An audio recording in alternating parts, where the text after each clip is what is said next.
If my decade plus of being a full-time voiceover artist and the voice of over 7,000 commercials has taught me anything, it's that great tone and great reads will win you voiceover work. Which is why I view the quest for tone to be a fight for survival in this most competitive of competitive businesses.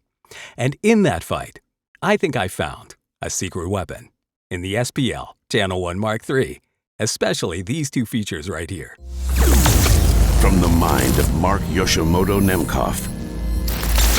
There's an awful lot to love with the SPL Channel One Mark III for voiceover. There's no doubt about it. But I want to focus on these two features right here today, because I think these are the best argument why this could be the single best piece of hardware for voiceover that you can pick up today and change your audio game completely.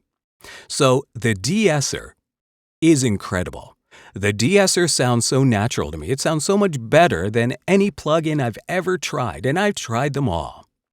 And what I found with plugin De-Essers is I'm not getting something that I really feel is natural sounding most of the time. I mean, you're getting sibilance mitigation. But what I want is something that takes the sibilance out completely, and this is what's happening here. Because the SPL Channel One Mark III, this De-Esser, this auto-dynamic De-Esser, what it does is it doesn't tamp down your sibilance. It's not using compression and dynamic EQ like some De-Essers do. It's using a phase reversal technique in order to kill the sibilance. So let me just show you. Before I say anything else, let me just demonstrate. So you're hearing it with the De-Esser in. And the De-Esser is really simple. It's one knob and it's two buttons, which really determine what your frequencies are here that you're going to de-ess. So I'm going to take this out completely. All right, so this is what it sounds like. This is what my voice sounds like with no de-essing. And I apologize if you're wearing headphones. I'm just like killing your eardrums with my sibilance. Sibilance, sibilance, sibilance. Well, I put it back in, sibilance, sibilance, sibilance. See how much better that is? So the low and the high are really cool because what you're getting here, right? This is really neat. You have this amazing set of two frequencies. The low, right? The low is centered around 6.4. So if I just put the low in, right? Sibilance, sibilance, sibilance. She sells seashells at the seashore. She sells seashells at the seashore, right? So that helps quite a bit. If I do just the high, right? Sibilance, sibilance, sibilance, sibilance, sibilance, sibilance. She sells seashells at the seashore. She sells seashells at the seashore. So the high isn't doing quite as much as the low. And I find that when I have just one of them in, right? I almost feel like there's a little bit of a scoop in there.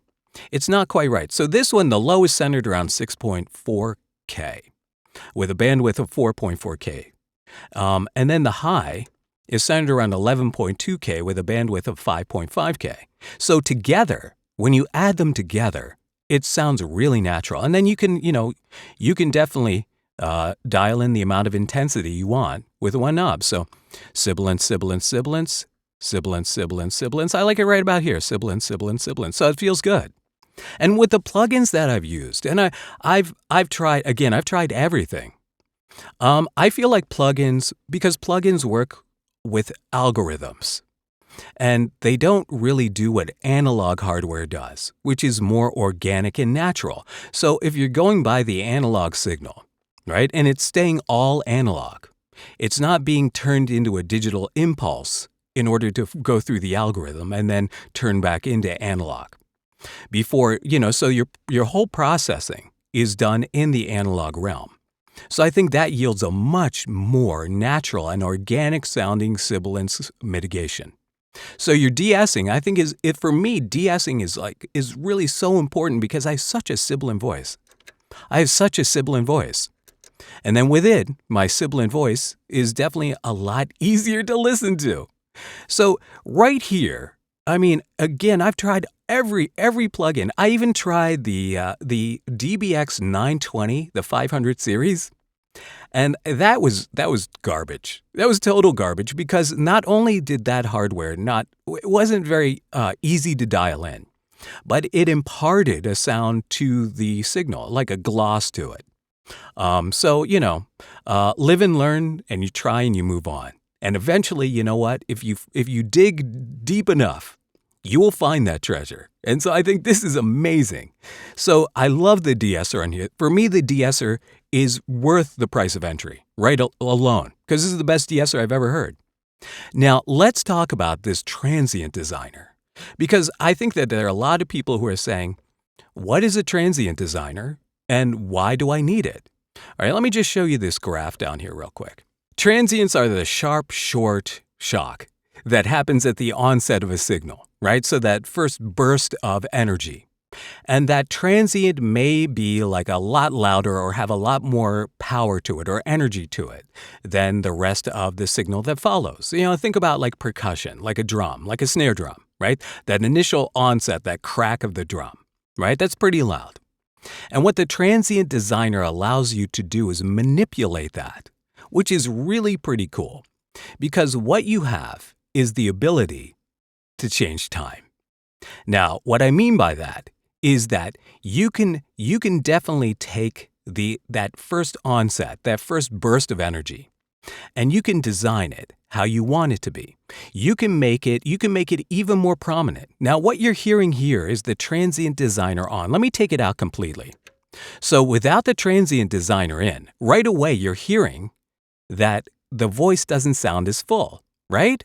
So it's adding something really cool for voiceover, and let me show you exactly what's happening. So let me just zero these out. So with the attack, right? So the attack you can either make your attack louder, that initial burst of energy louder, right? So if I'm going ta ta ta ta ta ta ta ta ta ta ta ta ta, right? Ta ta ta ta ta ta ta ta ta ta ta ta ta.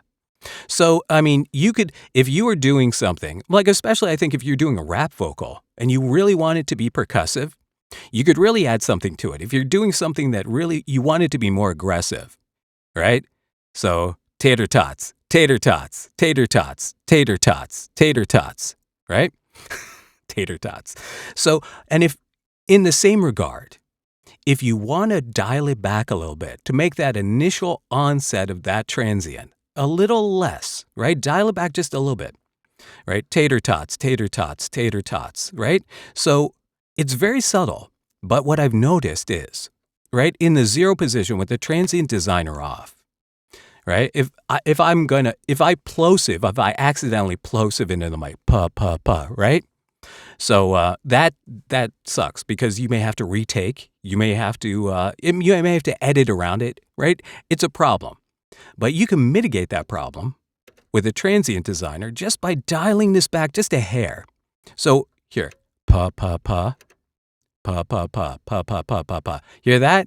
So it's taking that initial burst of energy, and it's deadening that top of that top end, the part of it that is too explosive, and it's taming it. So with the attack just dialed down just a hair, just a tiny bit, I'm getting something where I don't need to use a pop filter. I don't use one anyway, but I still occasionally, even though you don't ever see me use one, I never use one in the booth because I taught myself how to not plosive, but occasionally I will, right? In the middle of a take. And I have to edit it out. It's something to do. But ever since I started doing this, I've never had a plosive pop out. So this is great. So just a little tiny thing. Pa pa pa pa pa pa pa pa pa pa pa pa pa pa pa pa pa. Let me take it out. Pa pa pa pa pa pa pa pa pa pa. Right? So how great is that? So imagine how effective it is if you're a little bit further back off the mic. So for me, this takes the pop filter out. And the pop filter is always something that I have been leery of because I think that pretty much all of them, including the Hakan ones, I think they all do impart like a little bit of comb filtering. I don't think they're transparent, at all. You may say that they are, but I don't know. For me, it just feels like there's something in the path. Now, this is great. So with the Transient Designer, you also get the ability to manipulate the sustain of your sound. So what that means is that initial onset, right? You can take it and you can cut back the sustain a little bit more. So what you're doing is, right? So if you have a room that is a little bit compromised, that you're getting a little bit echo. You can dial that back, but this is the secret. This is the ticket right here. If you dial it up just a little bit more and you add a little bit of sustain, what you're mostly getting with voice is the sustain of your mid-range harmonic frequencies, and it makes your voice sound bigger and warmer. So here it is with my tiny little reduction in the attack and my tiny little addition of sustain. And if I take it out, so this is with the Transient Designer on, and this is with the Transient Designer off. I mean, what a big difference, right? So 1, 2, 3, 4, 1, 2, 3, 4, 1, 2, 3, 4, 5, 6, 7, 8, 1, 2, 3, 4, 5, 6, 7, 8. It's subtle, but it's adding just enough of that mid-range resonance sustain to make your voice sound bigger. And what I think it's actually doing to my ear, what I'm really hearing, why I think this sounds more natural than this. This to me sounds a little bit cold and like, I don't want to say constricted, right? It sounds fine. But, it's punchy, but this actually, to me, sounds more natural because what it's adding is really what you would get in a room. If you were listening to someone in a room, no matter the size of the room, you're going to hear some of that room. So this is adding something natural, like the sustain of the resonance feels more natural to me. So not only does it make your voice sound better, but I think it makes it sound more natural, which is why I think that the De-Esser and the Transient Designer on the SPL Channel One Mark III really make a huge, huge difference. I think that what you are getting here is absolutely a voiceover secret weapon. So we will talk more about this, but I really want to focus on these two because this right here, I don't think there are any other, as a matter of fact, I'm pretty certain there are no other channel strips that do what this does, that have a De-Esser like this. Some of them have a De-Esser, but I don't think that you're going to find one that's this good. And especially like on the Voxbox, the Voxbox De-Esser, the Voxbox De-Esser sucks. Let's just be honest about it. I've never used the Voxbox De-Esser without having to do additional de-essing. The Transient Designer, what a great, unique feature that enhances your voice without it sounding like an effect.